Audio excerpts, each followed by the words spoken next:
L'esthétique n'est qu'une conséquence. Ce qui m'intéresse, c'est les intentions. Qu'est-ce qu'on met dans le projet et qu'est-ce qu'on donne aux gens. C'est ça qui est le plus important.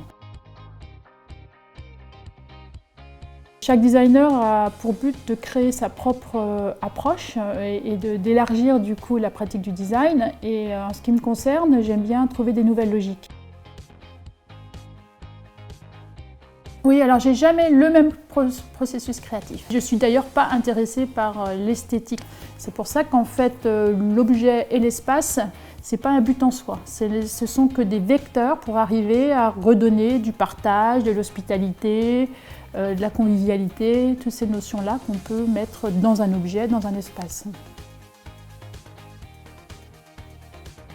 Une bonne scénographie, ça va être en fait le fait qu'on soit bien ensemble. Là, l'idée, c'est de provoquer des rencontres. Donc c'est déjà, quelque part, créer une surprise. J'ai vu ce lieu qui est en fait assez particulier, qui est très grand, qui est en béton. Et on a des gros poteaux en fait, qui supportent en fait le lieu. Et je me suis dit, tiens, je vais utiliser ces poteaux plutôt que de vouloir les cacher. Et là m'est venue l'idée de dire, si c'était des troncs. Et en fait, l'espace va se transformer en forêt, puisqu'on a plusieurs troncs.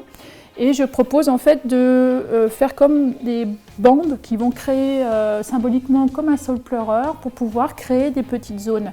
Alors l'intéressant dans cette structure, c'est de dire qu'on va se sentir à l'intérieur, c'est suffisamment ouvert pour pouvoir voir ce qui se passe à l'extérieur et suffisamment fermé pour pouvoir se sentir en fait dans un espace qui est plus petit, puisqu'on est vraiment dans un hall qui est très très grand.